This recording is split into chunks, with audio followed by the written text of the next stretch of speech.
Well, I've been waiting to do this video since 10 a.m. Today, and that is that I am officially and proudly to say that Mikael Stahre is officially sacked as the San Jose Earthquake manager. He's officially gone from our club, and all I have to say about that is ciao, and also thank the fuck God he is gone. And this has just been so long overdue, but thank the God that he is finally gone and he's no longer part of this club. And also the fact that we also have sacked and fired our assistant manager, Alex Decor. I'm not even going to talk a lot about him. All I have heard about him is that he was part of Stahre's guy, and that is exactly why they decided to sack him. But the big news is Stahre is officially gone. He's no longer the manager of this club, and, like I said, this was just way overdue. This should have happened 3 or 4 months ago. And the fact that now finally we decided to sack him, in some way I'm kind of happy that we finally did it, but a part of me will also kind of a little bit anger the fact that why do we have to wait until now where we need to sack him. I mean, the only logical reason why I think Jesse Fornelli decided to sack him now is that he is probably have a list of the misery of the Quake season, and how when you look at all the lists of the Quakes' miserable season and what make the Quakes so bad this season, well, first of all, we have heartbreaking losses. We had a couple of them. We had taking the lead into the 90th minute only to blow it and also lost the game, which I'm talking about the LAFC game. We had a time where we were up 2-0 in a game and then we lost 3-2. Talk about the Vancouver game.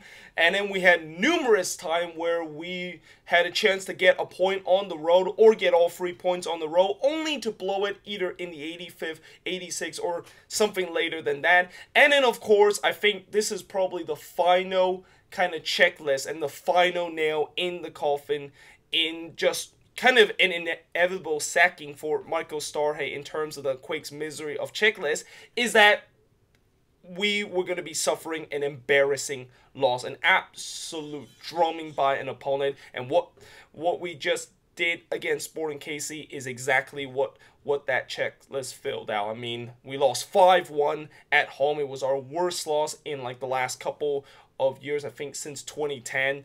And yeah, it was just inedible that he was eventually going to get sacked. And by the way, the interim manager that we are going to be replaced is Tom Ralston.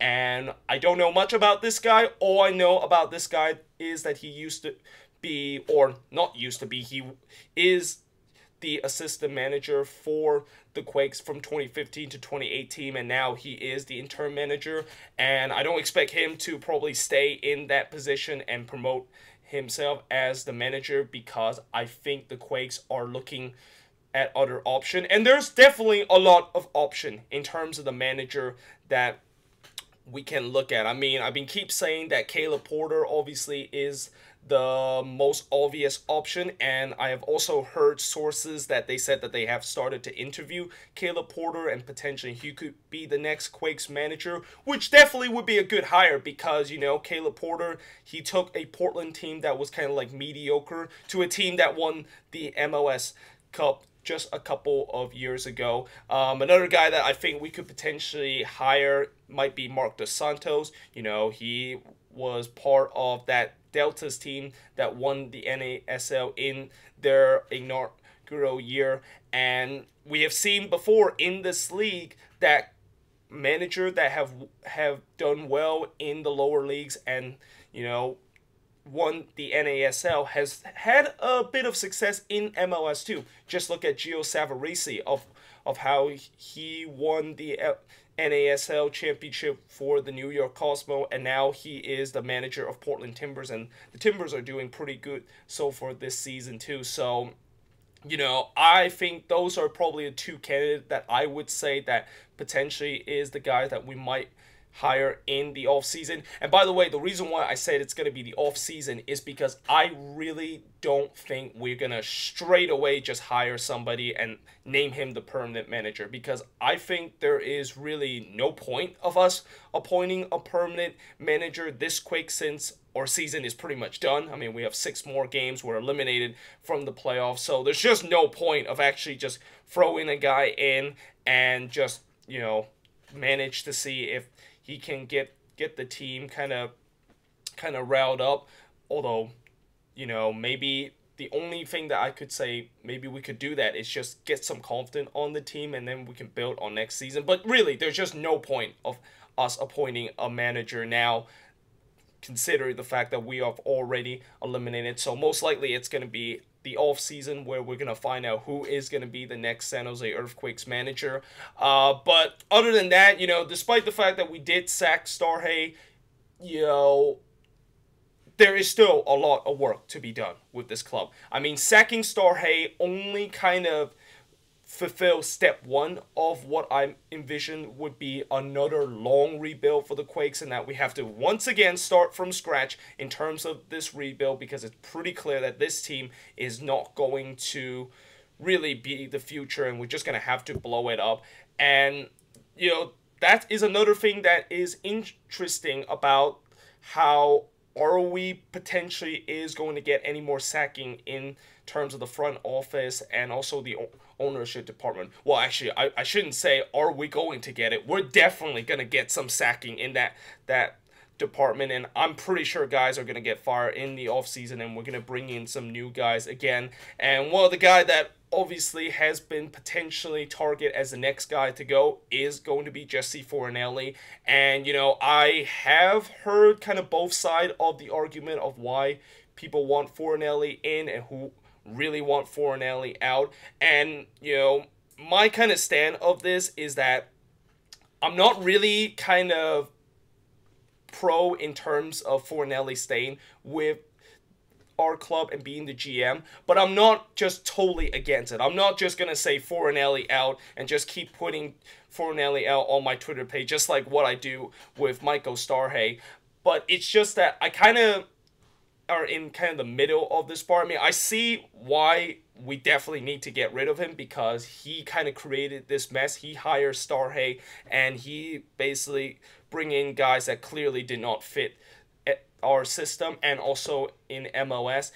But at the same time, if we sack him now, it's only been 2 years since he's been the GM, and if we sack him now, it just paints a very kind of negative image for the club, and how it feels like there is more problem with the club, and maybe it can even create some instability. And the other obvious reason why I do kind of see why we probably could keep Fornelli is that we might give him a second chance. This is only his kind of like first go around. I know this is his second year, but it's only his first go around in terms of trying to get this team back to where it was back in the early 2000s, and obviously that failed. So I think that you kind of will have to maybe just hope that he learns from his mistake. He's a very kind of fan-friendly kind of guy. I met him a couple of times, and he's obviously a very nice guy, and he's very interactive with the fans.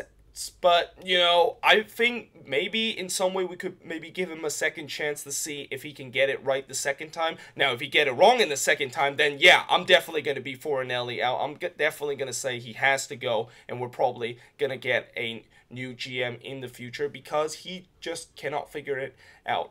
But either way, obviously, like I said, this move of us sacking Stahre is just the beginning of what would be kind of another transitional period. Something kind of like what happened a couple of years ago, where we kind of got rid of our GM, got rid of our owner. Well, we didn't get rid of him. He actually decided to step down, and then we changed new owner, we got a new GM, and we got a new manager. It's pretty much going to be similar to this offseason, except probably we're going to still have the same GM, and probably we're still going to have the same owner. I know some people want Tom Fox to get out of this club Although I don't think that's probably going to happen. I don't think he's just going to easily step away after just 1 year. I mean, in some way, I kind of wish he would, because he hasn't really kind of helped the team in many ways.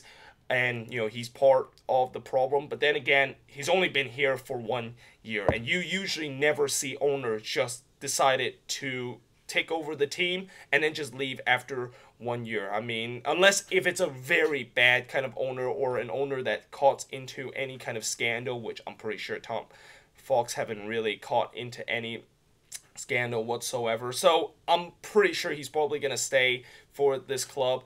And, you know, like I said, we'll probably maybe get the same GM. But now we just need to make sure we appoint the right manager, and really need to start trying to kind of start the building process, and just bring in guys that we will definitely know that is going to be MLS proven guys. How many times have I been saying that we got to stop bringing guys in Europe or anywhere else that is just completely unproven, and, you know, they probably might have done very well in the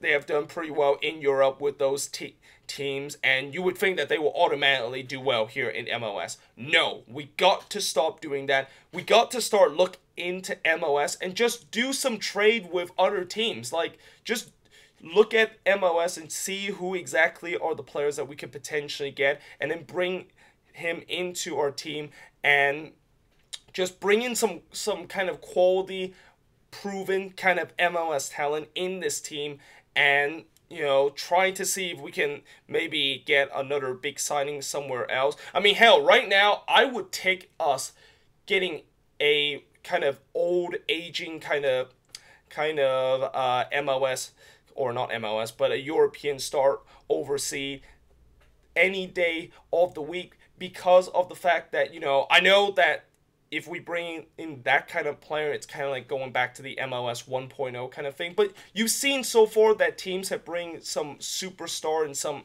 kind of aging kind of player in Europe. Guys like Wayne Rooney, for example, this season for DC United. Look how much it has really revolutionized that team, and has really got the team very excited, and also get the fan base excited for once, and also able to fill up those seats at Avaya Stadium. So that might be another option that we could definitely go. But again, like I said, you know, so far it's still the early process of this rebuild, and obviously this sacking of Stahre is definitely not going to change what happened in the next game. I still feel that in the next game against Atlanta, we are still going to get absolutely destroyed, because, you know, we don't know what exactly is the tactics and the philosophy that Tom Ralston actually put, and what exactly is he going to do. I mean, maybe in some way that might be a good way to kind of surprise Atlanta in some sense, but still, I just don't see us winning against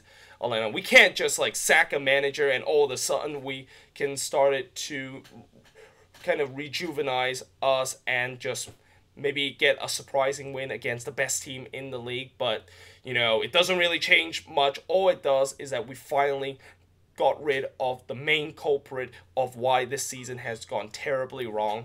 And yeah, hope you guys enjoyed this video. Let me know in the comments below, what do you think of this news, and who do you think is going to be the next manager of the San Jose Earthquakes, and who do you think is the next to go with this team, because I'm pretty sure that there's still going to be more sacking and more firing in terms of the front office department and in the ownership department. But yeah, hope you guys enjoy this video. If you do, make sure you guys leave a like, smash that subscribe button, and yeah, I will see you guys next time.